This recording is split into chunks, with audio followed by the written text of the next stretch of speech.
Hello friends, કેમ છો? સ્વાગત છે તમારું જીગર જેઠવા સરની ઓનલાઈન ક્લાસમાં. અને આજનો આપણો મુખ્ય ટોપિક છે ત્રણ કે આ સૌથી પહેલા જ્યારે એક પરિમાણની અંદર સ્થાનાંતર યા ગતિ થતી હોય છે ત્યારે ડાયરેક્શન કેવી રીતે શોધવી.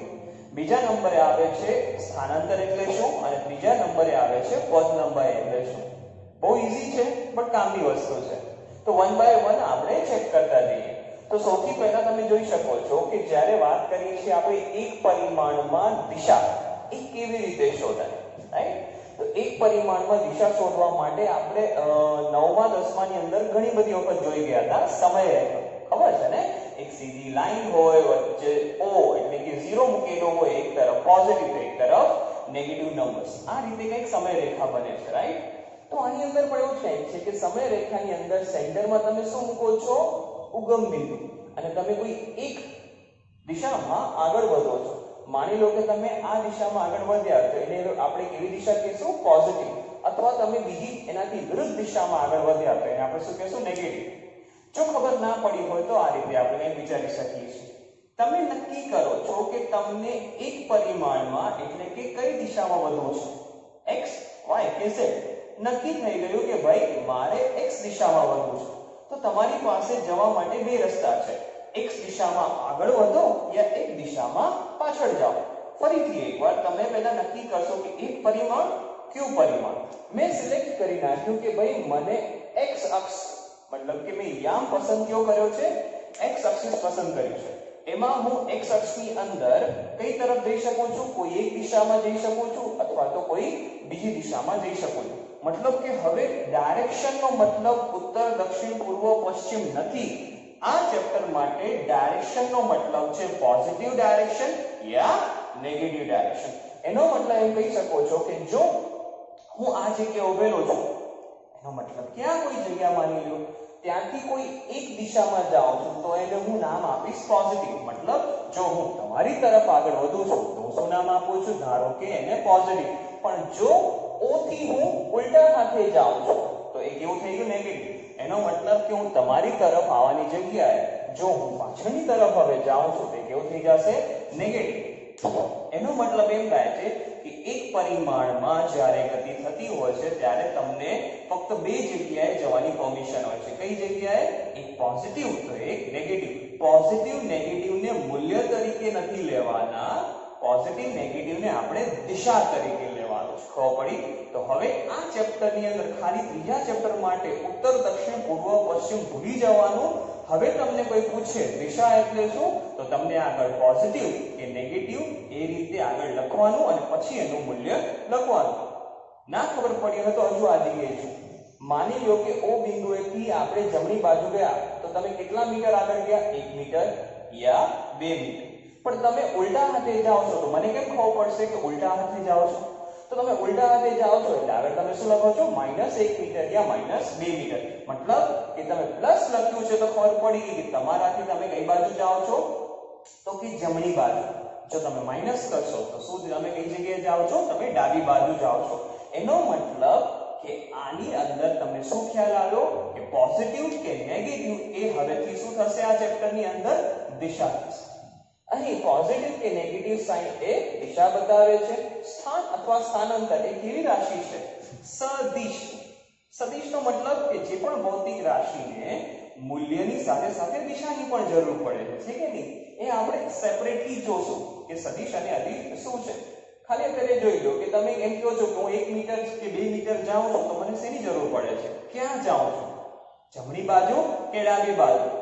તો જમણી અને ડાબી તો ઉપયોગ હવે અથવા તો એનો ઉપયોગના સ્થાને હવે કોણે લીધેલું છે? એનું સ્થાન લીધેલું છે પોઝિટિવ કે નેગેટિવ, રાઈટ? એનો મતલબ કે સ્થાન કે સ્થાનાંતર શું છે? સદિશ રાશિ છે. એનો મતલબ પથ લંબાઈ થશે અદિશ. કઈ રીતે અદિશ? કારણ કે એની અંદર ખાલી મૂલ્યની જરૂર પડશે. તો હવે તમને સ્થાનાંતર એટલે શું અને પથ લંબાઈ એટલે શું એ તમને સમજાવી. તો સૌથી પહેલા તમે આ જગ્યાએ જો સ્થાનાંતર કે પથ લંબાઈ સમજાવવા માટે તમે જે આ એક્ઝામ્પલ હતું ને સમયરેખાનું, એ સમયરેખાનું એક્ઝામ્પલ ફરીથી એકવાર લ્યો અને આ એક્ઝામ્પલ ફક્ત એક પરિમાણ માટે છે. એક પરિમાણ મતલબ કે કેવી ગતિ? રેખીય ગતિ માટે છે. બરાબર. આ એક્ઝામ્પલ ક્યારે સાચું છે? ફક્ત રેખીય ગતિ માટે જ એ સાચું છે. તો સૌથી પહેલા તમે શું મૂક્યું આ જગ્યાએ? સમયરેખા. સમયરેખામાં તમે શું નામ આપ્યું કે a સ્થાને 1 મીટર, b સ્થાને 2 મીટર, c સ્થાને +3 મીટર. ઉલટા હાથે જઈએ તો x સ્થાને -1 મીટર, y સ્થાને -2 મીટર. આ રીતે કંઈક તમે સમયરેખા ગોઠવી છે. પણ ભૂલતા નહીં, આપણે શું શીખવાનું છે અહીંયા? આપણે શીખવાનું છે સ્થાનાંતર અને પથ લંબાઈ, રાઈટ? તો આપણે 1 બાય 1 આની અંદર તમે રસ્તો નક્કી કરો. રસ્તો એટલે શું? સાંભળો કે ભાઈ આ રીતે તમને O ABC અને આ તરફ O XY રીતે આપેલા છે.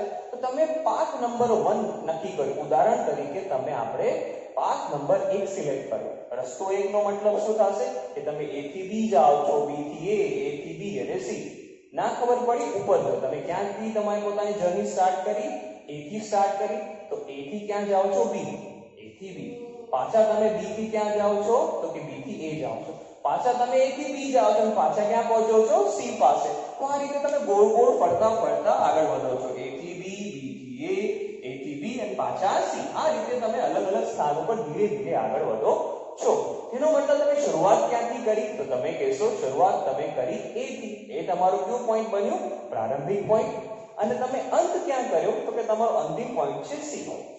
તો તમારો પ્રારંભિક વેગ A નું મૂલ્ય કેટલું છે? +1 મીટર. અને C નું મૂલ્ય કેટલું આપેલું છે આ જગ્યાએ? તો કે +3 મીટર. આ રીતે +1 મીટર અને +3 મીટર આ જગ્યાએ આમ ગોઠવાયેલા છે. તો સ્થાનાંતર એટલે શું? સ્થાનાંતર એટલે કે FP ફાઇનલ પોઈન્ટ એટલે કે અંતિમ પોઈન્ટ માઈનસ IP એટલે કે પ્રારંભિક પોઈન્ટ, ઇનિશિયલ પોઈન્ટ. ફરીથી એકવાર મિત્રો, તો પાથ દેખાડીને મેં પહેલી કઈ ભૌતિક રાશિ સમજાવવાની અહીં કોશિશ કરી છે? સ્થાનાંતર. સ્થાનાંતર એટલે ખાસ ધ્યાન રાખવાનું છે અંતિમ કિંમત માઈનસ પ્રારંભિક કિંમત. તો અંતિમ કિંમત માઈનસ પ્રારંભિક કિંમત એટલે કે final position minus initial position, right? તો ફાઇનલ પોઝિશન કેટલી છે? ક્યાં હતા? +3. +3 આવી ગયું. અંતિમ પોઝિશન કેટલી છે? +1. તો માઈનસ +1 એટલે કે 1 આવી ગયું. તો 3 માઈનસ 1 એટલે કે તમારું ચોક્કસ સ્થાનાંતર કેટલું થયું? +2 મીટર જેટલું તમારું સ્થાનાંતર થયું. પણ મને ધારો કે આની અંદર પથ લંબાઈ શોધવી હોય તો એનો મતલબ કે ઉદાહરણ એટલે કે પાથ તો આ જ સિલેક્ટ કરીએ, પણ હવે તમે સ્થાનાંતરની જગ્યાએ આની અંદર શું શીખવા માંગો છો?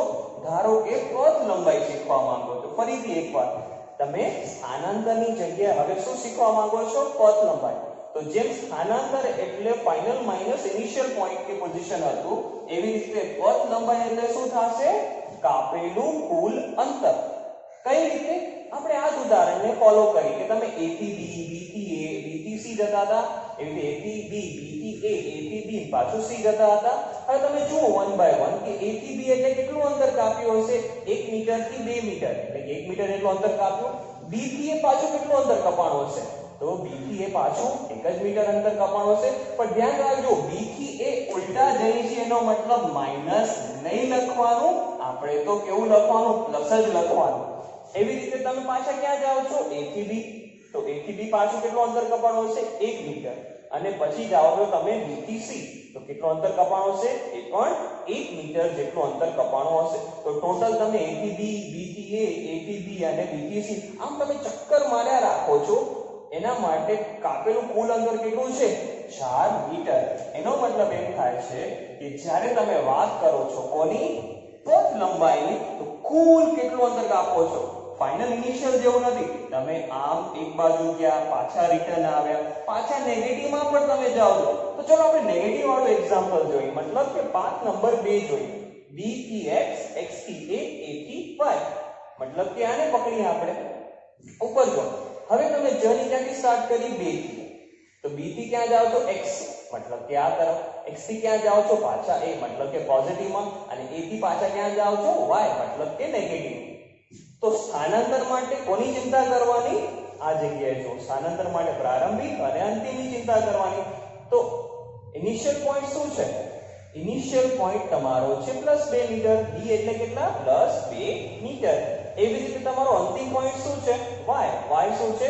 -2 મીટર. અને બાય રૂલ સ્થાનાંતર એટલે શું થશે? સ્થાનાંતર એટલે અંતિમ માઈનસ પ્રારંભિક.